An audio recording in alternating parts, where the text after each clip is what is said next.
do the mop-up job. They'll follow John Doe into every town, see that the clubs are properly organized and the charter's issued. Right.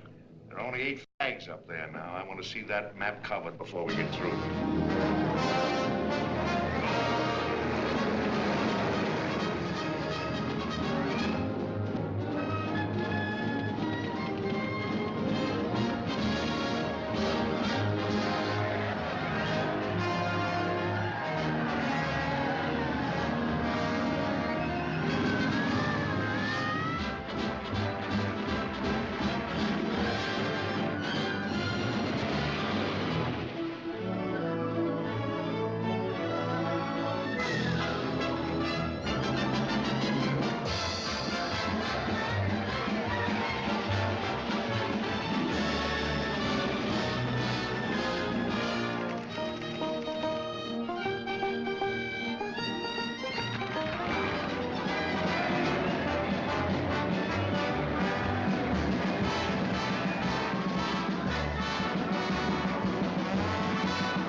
Like wildfire. If they made demands, I'd understand it. But the John Does ask for nothing. People are going off relief. If this keeps up, I'll be out of a job. As soon as it gets strong enough, we'll find out what John Doe wants. 30 every Thursday, 60 at 60. Who knows what? I'm sorry, boss. They just won't let anybody talk politics to them. It's crazy.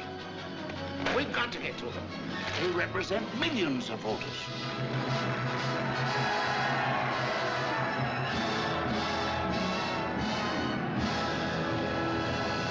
I tell you, ladies and gentlemen, this thing has been nothing short of a prairie fire. We've received so many applications for charters to the John Doe clubs, we haven't been able to take care of them. I'd hate to have that many pins stuck in me.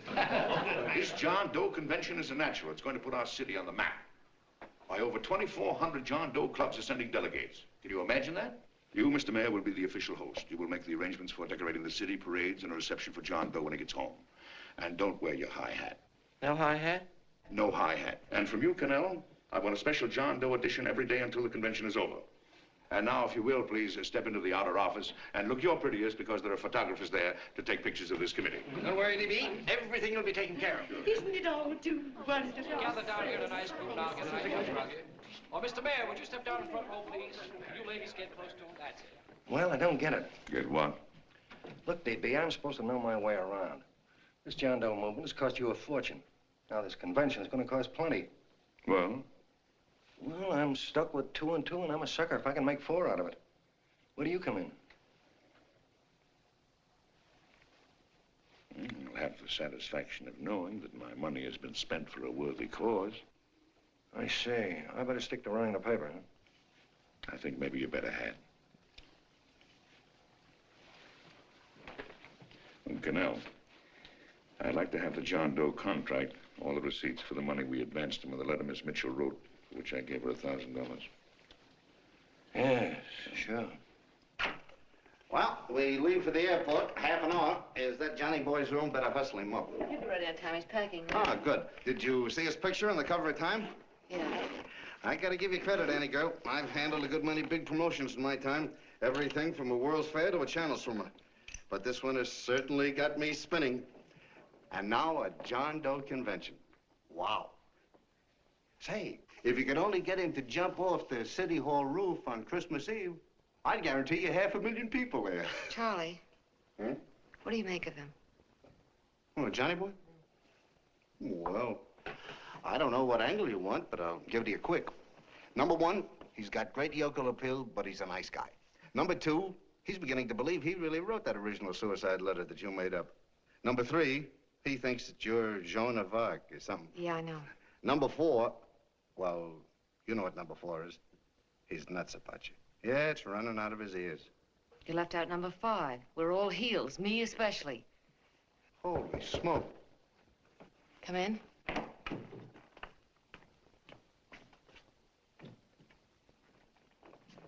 I'm all packed. Good, I'll go and get Beanie Boy. Okay, Charlie boy.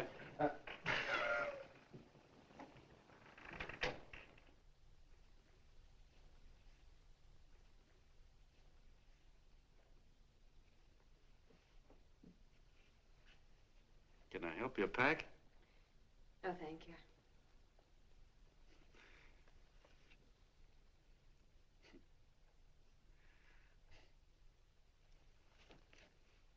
Care if I sit down out here? No.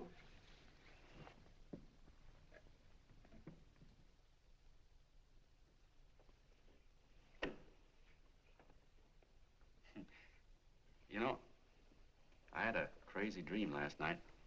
It was about you. About me? Yeah, sure was crazy. I dreamt I was your father.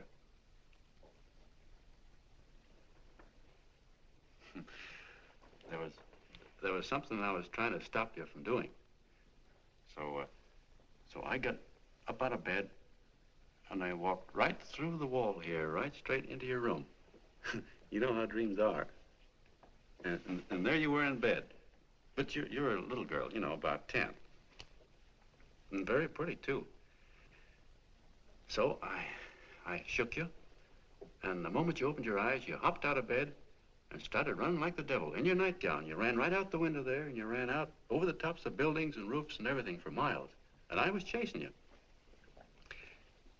And all the time you were running, you kept growing bigger and bigger and bigger, and pretty soon you were as big as you are now, you know, grown up. And all the time I kept asking myself, what am I chasing her for? And I didn't know. Isn't that a hot one? Well, anyway, you ran into some place, and then I ran in after you, and when I got there you were, getting married. And the nightgown had changed into a beautiful wedding gown. You sure look pretty, too. And then I knew what it was I was trying to stop you from doing. Dreams are sure crazy, aren't they? Well, would you like to know who it was you were marrying? Oh, a tall, handsome Hugh Bangy, I suppose. No, not that bad. It was that fellow that sends you flowers every day. Yeah, what's his name? Mr. Norton's nephew? Ted Sheldon. Yeah, that's the one. But here's the funniest part of it all. I was the fella up there doing the marrying, you know, the justice of peace or something. You were? I thought you were chasing me. Well, yes, I was, but I was your father then, you see. But the real me, John Doe, or that is, Long John Willoughby, I was the fella up there with the book. You know what I mean? I guess so. Then what happened? Well, I took you across my knee and I started spanking you. That is, I didn't do it. I mean, I did do it, but it wasn't me, you see. I was your father then. Well, I held you across my knee and I said, Annie, I won't allow you to marry a man that's just rich or that has his secretary send you flowers. The man you marry has got to swim rivers for you. He's got to climb high mountains for you. He's got to slay dragons for you. He's got to perform wonderful deeds for you. Yes, sir. And all the time, the guy up there, you know, with the book, me, just stood there nodding his head. And he said, go to it, Pop. Whack her one from me, because that's just the way I feel about it, too. So he said, come on down here and whack her yourself. So I came down and I whacked you a good one, see? Then he whacked you, and I whacked you another one, and we both started whacking you like... Well, if you're through whacking her, come on, let's get going. Okay, fellas, right in here. You go out the side entrance, there's a bunch of autograph seekers out front. We'll be down with the bags in a minute. Come on, don't make a government project out of this.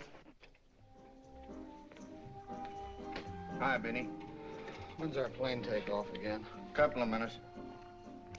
How many people do you think we've talked to already, outside the radio, I mean? Oh, I don't know. About 300,000. 300,000.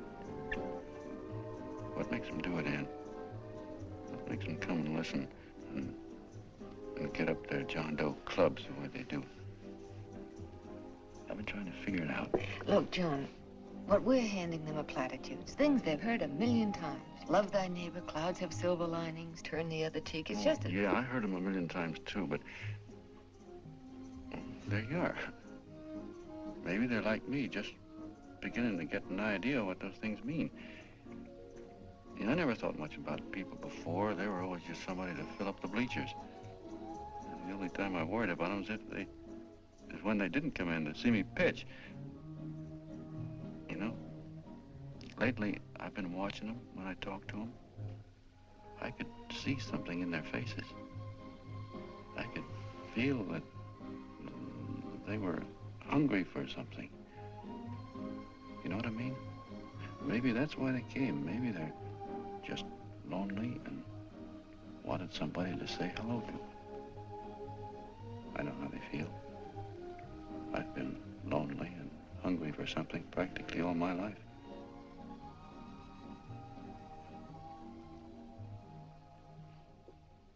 All aboard, folks. That's what I said, it's fine. Yeah, that's true. Oh, somebody else sitting here? No, that's your seat. And this is your coat. Mine? A little token of appreciation. Oh, it's beautiful, D.B. Well, I don't quite know what to say. Well, don't say anything at all. Just sit down. Oh. Go ahead, open it. Oh. Oh, it's lovely. And a new contract goes with it. Well, come on, spring it. You've got something on your mind. It must be stupendous. You know, that's what I like about it. Right to the point, like that. All right, Practical Annie, here it is. Tomorrow night, before a crowd of 15,000 people and talking over a nationwide radio hookup, John Doe will announce the formation of a third party. A third party? Yes, the John Doe Party. Devoted entirely to the interests of all the John Does all over the country, which practically means 90% of the voters. He will also announce the third party's candidate for the presidency, a man whom he personally recommends, a great humanitarian, the best friend the John Does have. Mr. D.B. Norton. Yes.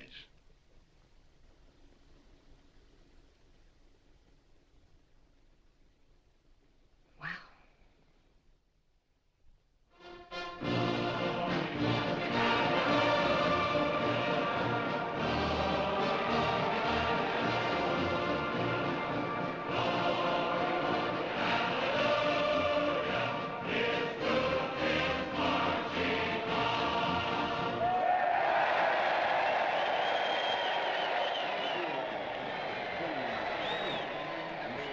And although the opening of the convention is hours off, the delegates are already pouring into the ballpark by the droves, with lunch baskets, banners, and petitions asking John Doe not to jump off any roof. No matter how you look at it, it's still a phenomenal movement.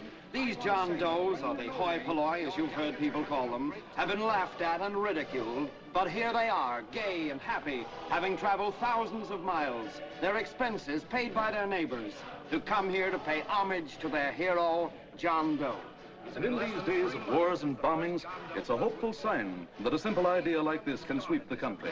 An idea based on friendliness, on giving and not taking, on helping your neighbor and asking nothing in return. And if a thing like this can happen, don't let any of your grumbling friends tell you that humanity is falling apart. This is John B. Hughes, signing off now and returning you to our main studio until 9 o'clock, when the convention will officially open. Oh, John, come in. Say, I'm kind of... It's raining out a little. That's all right. It's good to see you. Sit down. Thanks.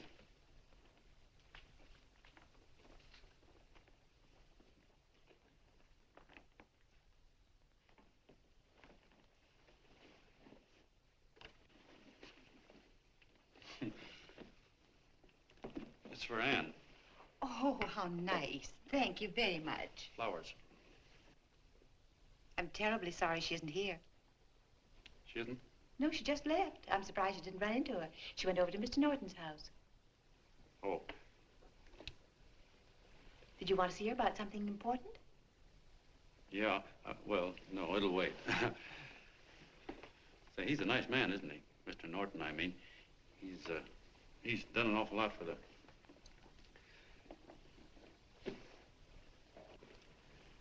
Well, say, my coat's pretty wet. I'm afraid I might have wet the couch a little.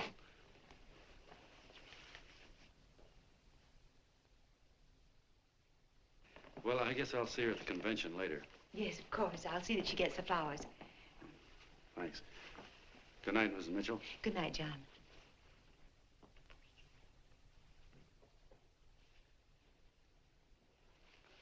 Say, Mrs. Mitchell, I'm kind of glad Ann isn't here. You see, I came over here hoping to see her alone, and kind of hoping I wouldn't, too, you know what I mean? There was something I wanted to talk to her about. But, well, it'll wait, I guess. Good night. Good night, John. Say, look, Mrs. Mitchell, have you ever been married? Oh, I'm sure you have. Gosh, that's pretty silly. I guess you must think I'm kind of batty. Well, I guess I'd better be going at that. John, my husband said, I love you. Will you marry me? You did? What happened? I married him. Well, yeah, that's what I mean, see? It was easy as all that, huh? Uh-huh. Yeah, but look, Mrs. Mitchell, you know, I love Ann, and it's going to be awfully hard for me to say it because, well, you know, she's so wonderful. And, well, the best I ever was a Bush League pitcher. And, you know, I think she's in love with another man, the one she made up. You know, the real John Doe. Well, that's pretty tough competition. I bet you he'd know how to say it all right. On me, I get up to it and around it and in back of it, but I never get right to it. You know what I mean? So the only chance I've got is, well, if somebody could kind of give her a warning, sort of prepare her for the shock. You mean you'd like me to do it? Hmm? Well, I was thinking that, yeah, you know, sort of break the ice. Of course I will, John. Gee, well, thank you, Mrs. Mitchell. Hey, you're okay.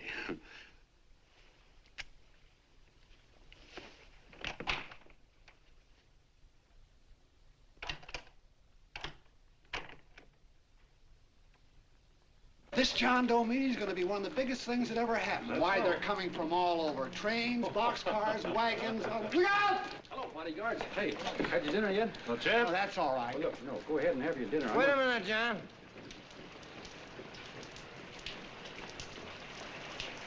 Hello, Mr. Connell. All right, John. John, I want to have a little talk with you. What's the matter? Are you falling? Come on. Hey, boss. Oh, quiet. Say, tell me something. Did you read the speech you're going to make tonight? No, I never read the speeches before I make them. I get more of a kick out of it that way. Uh-huh. It's just exactly what I thought. Beanie, go on down to the old pop to give you the speech. There's a copy on my desk. Gee whiz, boss, you know Mr. Norton told me not to leave him, not even for a minute. Go on. We'll be at Jim's bar up the street. You're a nice guy, John. I like you. You're gentle. I always like gentle people. Me, I'm hard and tough. I got no use for hard people.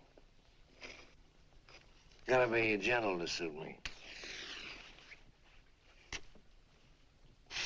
Like you, for instance.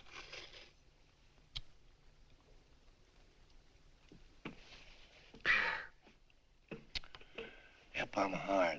But you want to know something? I've got a weakness. Never guess that, would you? Well, I have. Want to know what it is? Star-Spangled Banner. Screw you, huh? Well, maybe it is, but play the Star-Spangled Banner. I'm a sucker for it. Always gets me right here. Know what I mean? Yeah, it gets me right back here. Oh, back there, huh?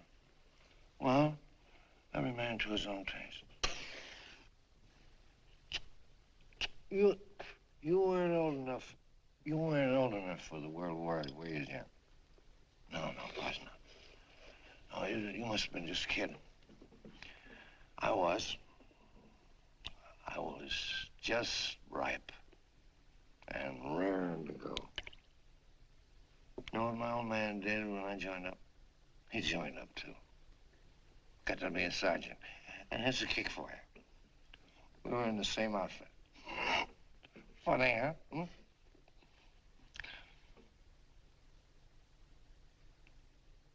He was killed, John. I saw him get it.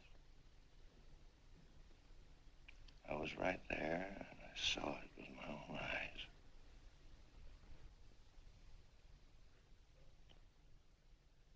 Me, I came out without a scratch.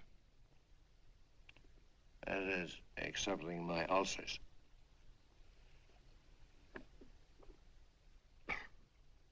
I should be drinking milk, you know. This stuff is poison. Hey, Tubby. Yes, Mr. Canal. What do you say, huh? All right. Yep, I'm a sucker for this country. I'm a sucker for the Star-Spangled Banner, and I'm a sucker for this country. I like what we got here. I like it. A guy can say what he wants and do what he wants without having a bayonet shoved through his belly. And that's all right, isn't it? You betcha. Yeah.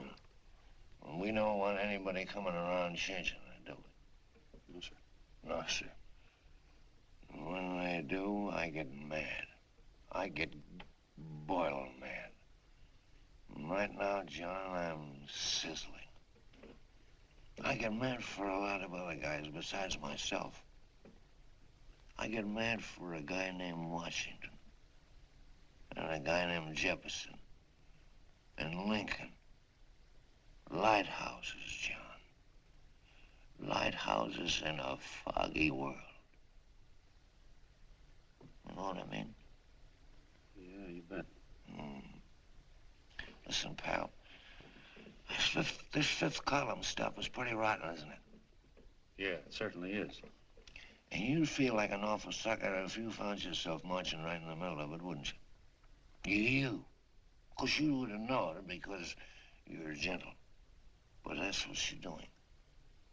You're mixed up with a skunk, my boy. A no-good, dangerous skunk. Say, you're not talking about Mr. Norton, are you? I'm not talking about his grandfather's pet poodle. You must be wrong, Mr. Cannell. Because he's been marvelous about the John Doe clubs. Yeah? Say, you're as sold on this John Doe idea, aren't you? Sure. Sure. I don't blame you. So am I. It's a beautiful miracle. A miracle that can only happen right here in the good old USA. And I think it's terrific. What do you think of that? Me, hard-boiled Cannell, and I think it's plenty terrific. All right. Now, supposing a certain unmentionable worm whose initials are DB was trying to use that to shove his way into the White House so he could put the screws on, so he could turn out the lights in those lighthouses. What would you say about that, huh? Nobody's going to do that, Mr. Cannell. They can't use the John Doe clubs for politics. That's the main idea. Is that so? Then what's a big political boss like Hammer doing in town? And a labor leader like Bennett? And a lot of other big shots are up at DB's house right now. Wolves, John. Wolves. Waiting to cut up the John Does. Wait till you get a gander at the speech you're going to make tonight. You're all wet. Miss Mitchell writes those speeches. Nobody can make her write that kind of stuff. They can't, huh? Who do you think writes them? My Aunt Emma? I know she writes them. And gets a big bonus for doing them, too. A mink coat and a diamond bracelet. Don't write them. Why, that gold-grabbing dame would double-cross her own mother for a handful of Chinese yen. Shut up. If you weren't drunk, I'd... Hey, boss. Here's the speech, boss. Hey. Go on and read it, John, and then start sucking. Hey, wait a minute, Mr. Doe. Tubby? Yes, sir. Better bring me a glass of milk. I'm smoking too much. Yes, Charlie? Got everything all set? Fine. John Doe been taken care of? Good. How many people do you think will be there? 15,000. Oh, my, that's fine. Now, listen, Charlie. As soon as John Doe stops talking about me, I want you to start that demonstration. And make it a big one, you understand? Don't worry about that, D.B. My boys are there. They'll take care of it. What? Yes, I'll be there 15 minutes after I get your call. Why, Mr. Doe. Where are they? In the dining room, sir.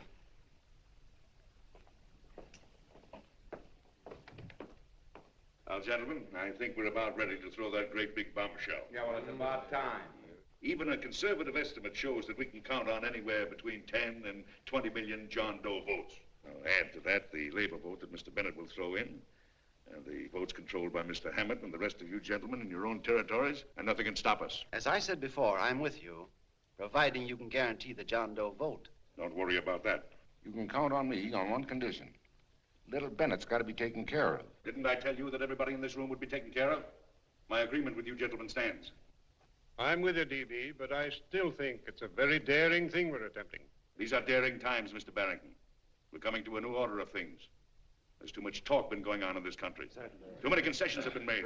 What the American people need is an iron hand. You're right. That's true. You're quite right, D.B. Discipline. Right.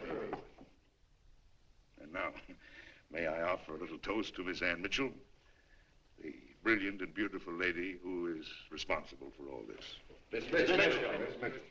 Mr. Norton, I'd like to talk to you alone for a minute. Oh, Miss Mitchell has something to say to us. That's fine. Say it. Hello.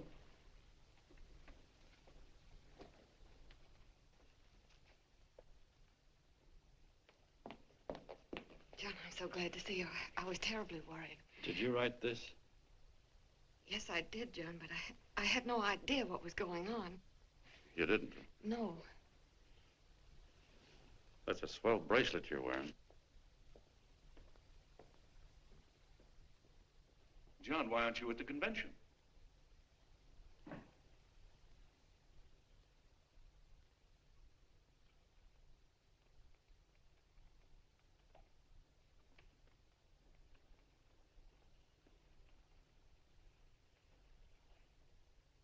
Is there anything wrong?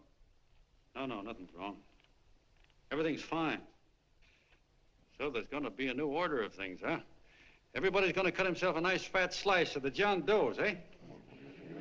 You forgot one detail, Mr. Big Shot. You forgot me, the prize stooge of the world. Why, if you or anybody else thinks he's going to use the John Doe clubs for his own rotten purpose, he's going to have to do it over my dead body. Oh, hold on a minute, young man. Hold on. That's rather big talk. I started the John Doe clubs with my money, and I'll decide whether or not they're being properly used. No, you won't. You're through deciding anything. And what's more, I'm going down to that convention, and I'm going to tell those people exactly what you and all your fine feathered friends here are trying to cook up for them. And I'm going to say it in my own words this time. Stop it, D.B. You ruined us, D.B. Wait a minute, fella. My uncle wants to talk to you. Listen to me, my son. Before you lose your head completely, may I remind you that I picked you up out of the gutter and I can throw you right back there again? You've got a nerve accusing people of things. These gentlemen and I know what's best for the John Does of America, regardless of what tramps like you think. Get off that righteous horse of yours and come to your senses.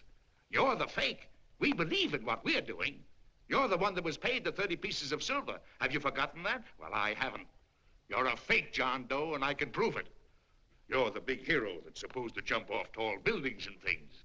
Do you remember? What do you suppose your precious John Does will say when they find out that you never had any intention of doing it, that you were being paid to say so? You're lucky they don't run you out of the country. With the newspapers and the radio stations that these gentlemen control, we can kill the John Doe movement deader than a doornail. We'll do it, too, the moment you step out of line. Now, if you still want to go to that convention and shoot your trap off, you go ahead and do it.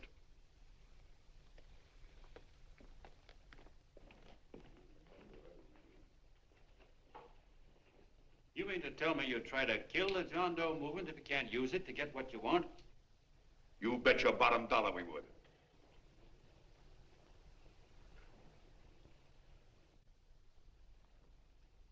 Well, that certainly is a new low. I guess I've seen everything now. You sit there back of your big cigars and think of deliberately killing an idea that's made millions of people a little bit happier. An idea that's brought thousands of them here from all over the country, by bus and by freight and jalopies and on foot, so they could pass on to each other their own simple little experiences. Why, look, I'm just a mug and I know it, but I'm beginning to understand a lot of things. Why, your type's as old as history. If you can't lay your dirty fingers on a decent idea and twist it and squeeze it and stuff it into your own pocket, you slap it down. Like dogs, if you can't eat something, you bury it. Why, this is the one worthwhile thing that's come along. People are finally finding out that the guy next door isn't a bad egg. That's simple, isn't it? And yet a thing like that's got a chance of spreading till it touches every last doggone human being in the world, and you talk about killing it. Why, when this fire dies down, what's going to be left? More misery, more hunger, and more hate. And what's to prevent that from starting all over again? Nobody knows the answer to that one, and certainly not you with those slimy, bollocksed-up theories you got. The John Doe idea may be the answer, though. It may be the one thing capable of saving this cockeyed world, yet you sit back there on your fat hulks and tell me you'll kill it if you can't use it. Well, you go ahead and try. You couldn't do it in a million years with all your radio stations and all your power, because it's bigger than whether I'm a fake. It's bigger than your ambitions, and it's bigger than all the bracelets and fur coats in the world. You bet it is, John. And that's exactly what I'm going down there to tell those people. Wait a minute, you ungrateful rat. My uncle's been too good. He's getting away. Give me the bullet. John! I've always told you, D.B., you're playing with dynamite. Which way? All right, now, girl, get away. Before he gets through tonight, he'll ruin us all. Now, stop him cold. Don't worry, I've been ready for this. John! Oh, John, please listen to me.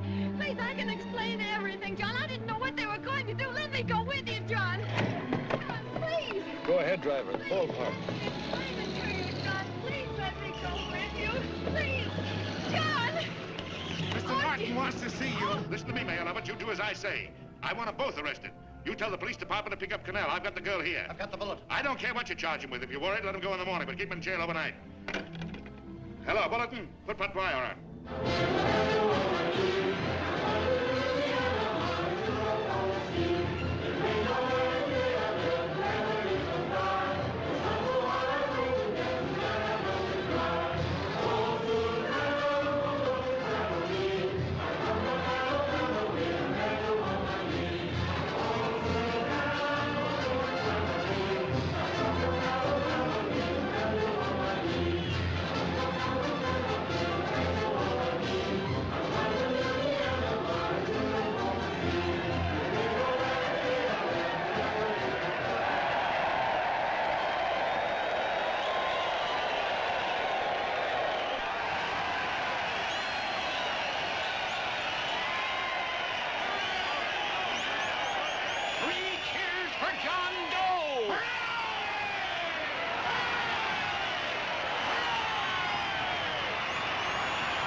begin with a short prayer.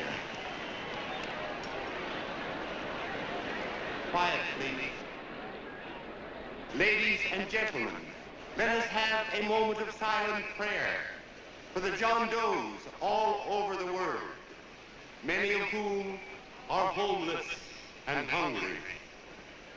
Rise, please. Everybody rise.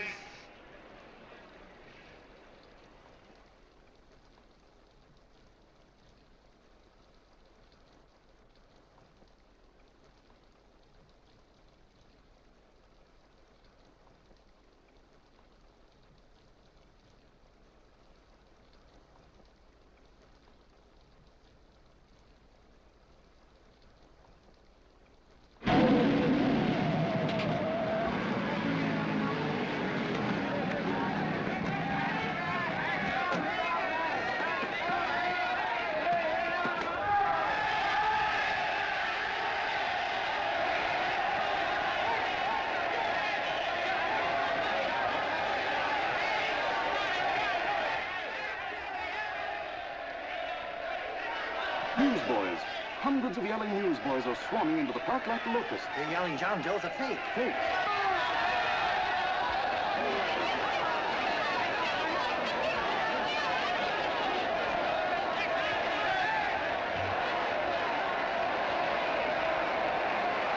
Investigation urged by Chamber of Commerce. How could he be a fake? There must be some kind of a gag. A what? A gag. A gag.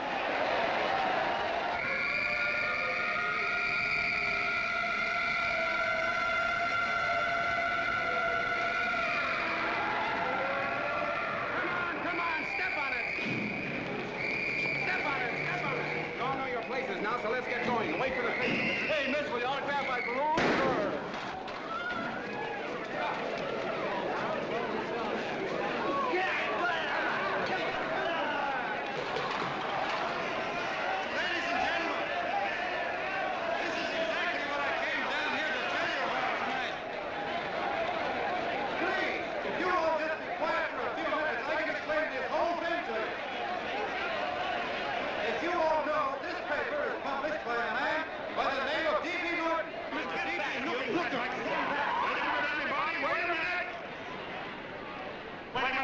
Gentlemen,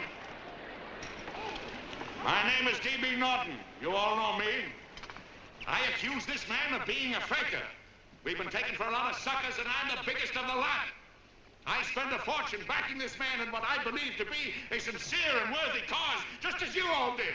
And now I find out it's nothing but a cheap racket cooked up by him and two of my employees for the sole purpose of collecting dues from John Does all over the country. That's a lie. It's not a lie. Nickels and dimes to stuff into their own pockets. You can read all about it in the newspapers there. That's a lie. Listen, Let John, go don't of me. believe what... This man had no intention of jumping off the top of a building. He was paid to say so. Do you deny that? That's got nothing to do with it. Were you paid for it or weren't you? Yes, I was paid, but there And happened... what about the suicide note? You didn't write that either. What difference Did you write it or didn't you? No, I didn't write it. Now, you bet your life you didn't. You look in your papers, ladies and gentlemen, and you'll find Miss Mitchell's signed confession that she was the one who wrote it. Listen, folks, it's a fact that I didn't write the letter. There, you see, he admits it. You're a fake, John Doe. Now, for what you have done to all these good people, they ought to run you out of the country. And I hope they do it.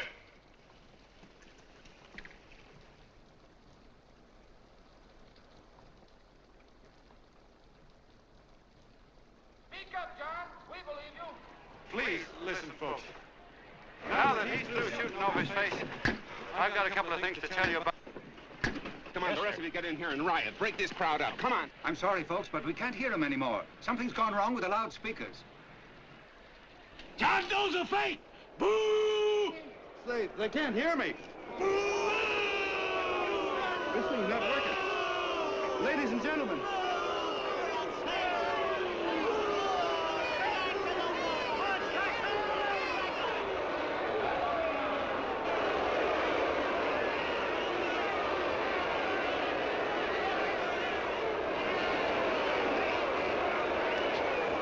This thing's bigger than whether I'm a fake. Look, Crick, you believe me, don't you? Sure, I believe you.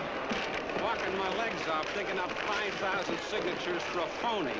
Well, there you are, Mr. Doe. 5,000 names asking you not to jump off any roof. It makes no difference, Bert. The idea's still good. We don't have to give up our club. Yeah, well, you can have it. They're starting to throw things. Somebody's going to get hurt. I'm afraid it'll be John Doe. Listen to that mob. I'm gonna go to him. All right, lady. Hey, what's wrong? Oh, let me go. I want to go to him. Oh, please. Please let me go. They're crucifying him. I can help them. Sorry, sister, we got orders to hold... Orders from who? Can't you see it's a framer? And oh, Mother, they won't let me go. They won't let me go. Listen, folks. You gotta listen to me, everybody. Back to the jungle, you hobo! Trust another racket. Stick to your clubs. We've been fed baloney so long, we're getting used to it. The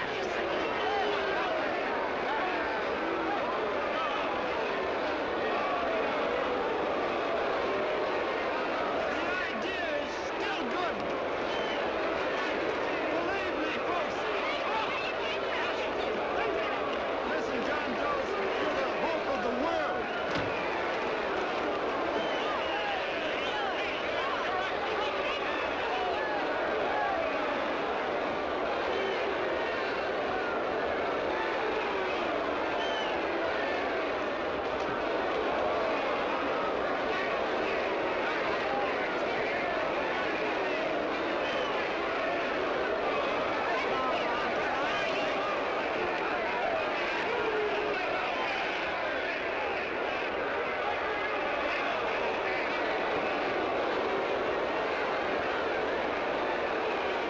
finally managed to get him out of the park.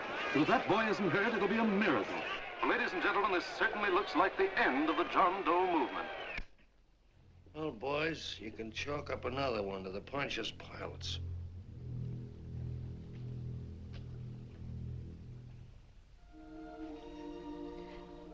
I should have been there. I could have helped him. He was so all alone. A lot of us are going to be mighty ashamed of ourselves after tonight. We certainly didn't give that man much of a chance.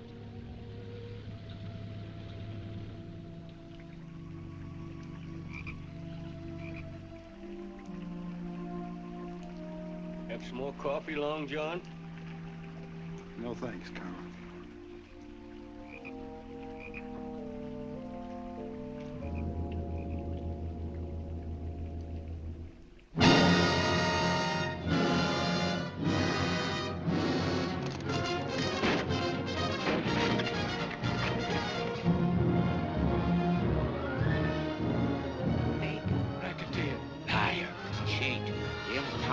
Why don't you jump? Christmas Eve at midnight.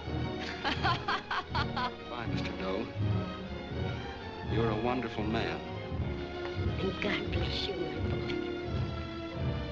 Now get in there and catch him. You're a fake John Doe, and I can prove it. You're the big hero who's supposed to jump off tall buildings and things. Do you remember? What do you suppose your precious John Does will say when they find out that you never had any intention of doing it, that you were being paid to say so? Christmas Eve at midnight.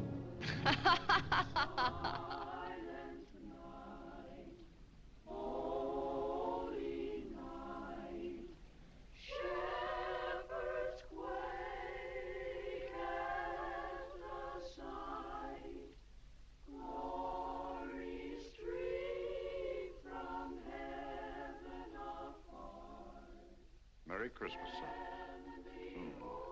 Merry Christmas.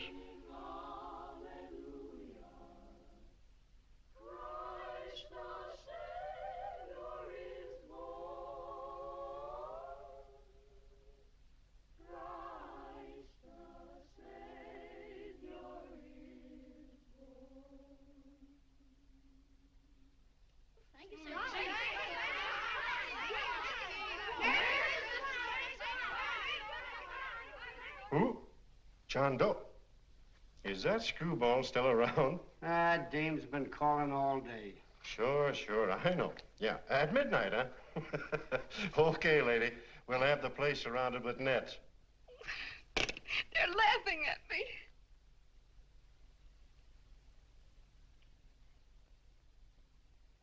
You're a sick girl, Anne. You better take it easy. Whom are you calling now? You called that number not 10 minutes ago. Hello, Mr. Canal. Have you seen him yet? Now listen, Ann, he can't possibly get in without our seeing him. I'm watching the side door and the colonel's out front, so stop worrying. Oh. Thank you.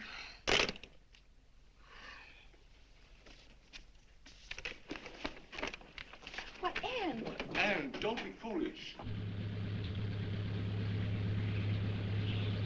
If this isn't the craziest, the battiest, the looniest wild goose chase I ever heard of. Oh, shut up, Bert. Sourpuss is right. Yeah, well, if he is, I'm a banana split. That man is going to be on that roof.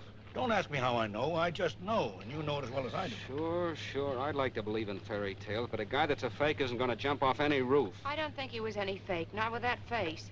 And anyway, what he stood for wasn't a fake. Okay, honey, okay.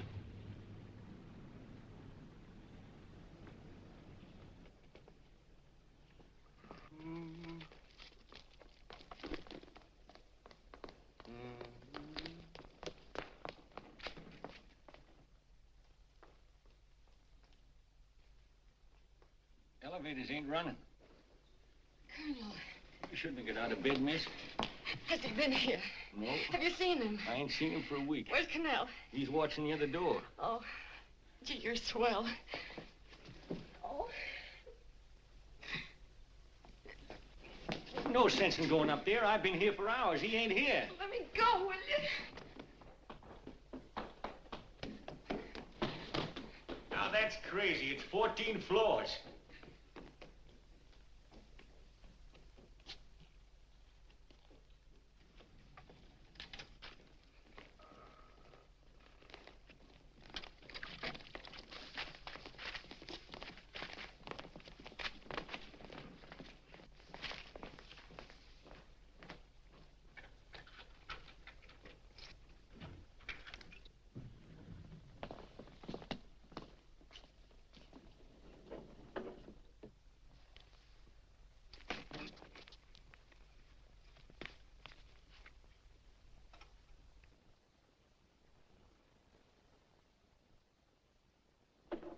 As far as the elevator goes, we gotta walk up to the tower.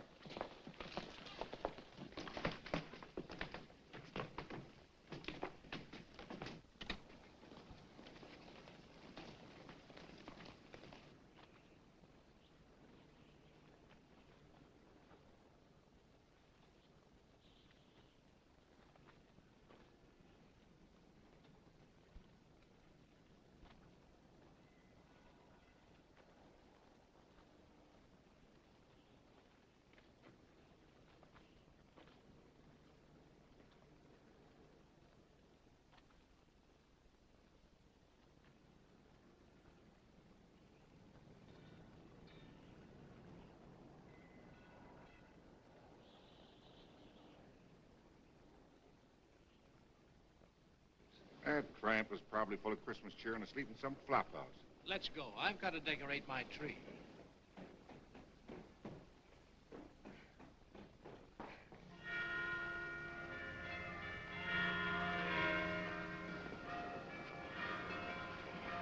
Well, I give up. I don't know what gave us the idea that we need attempt anything like this. I guess you're right. I'm afraid the joke's on us. Let's go. I hope nobody finds out we've been here.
I wouldn't do that if I were you, John.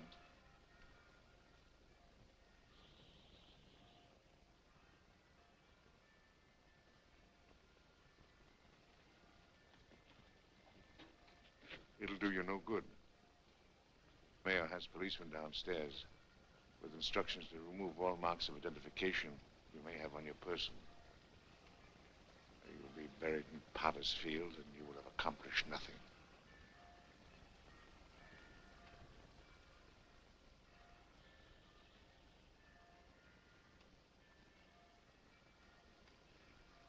I've taken care of that. I've already mailed a copy of this letter to Mr. Canal. John, why don't you forget this foolishness? Stop right where you are, Mr. Norton, if you don't want to go overboard with me.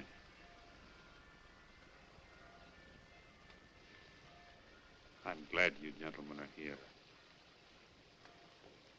You killed the John Doe movement, all right.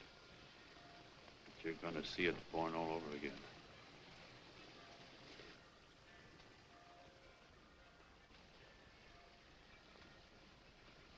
Now take a good look, Mr. Norton. John! John! Oh, John, no, I won't let you unlock it, darling. Oh, please. Please don't give up. We'll start all over again. Just you and I. It isn't too late. The John Doe movement isn't dead yet. You see, John, it isn't dead or they wouldn't be here. It's alive in them. They kept it alive by being afraid of it. That's why they came up here. Oh, darling. Sure, it should have been killed. It was dishonest. But we can start clean now. Just you and I.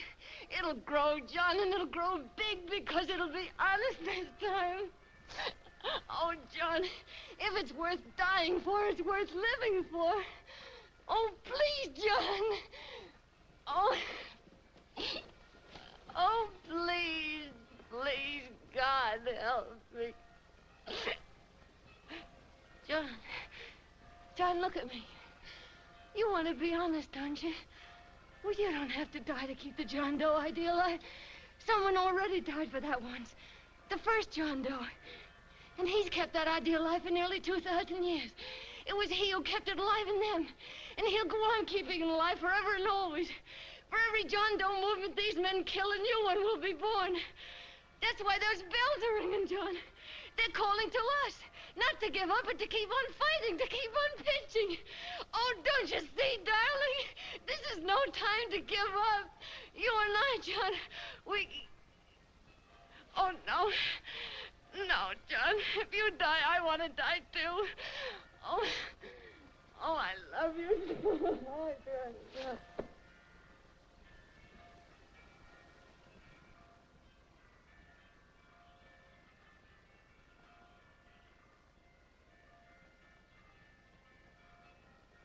Mr. Doe, you don't have to.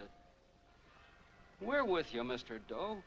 We just lost our heads and acted like a mob. What Bert's trying to say is that we need you, Mr. Doe. There were a lot of us that didn't believe what that man said. We were going to start up our John Doe Club again, whether we saw you or not, weren't we, Bert? And there were a lot of others that were going to do the same thing.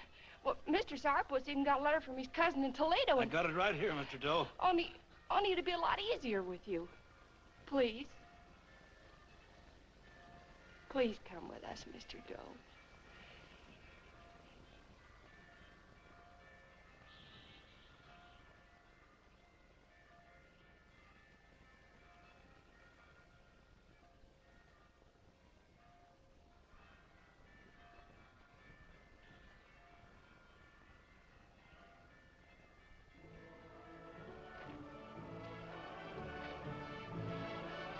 Long John. Mr. Doe. Here, we'll help you with it. She'll be all right. Mr. Doe, take her right down to the car. And right up. Look, we got a car right down for her. They are, Norton, the people. Try and lick that.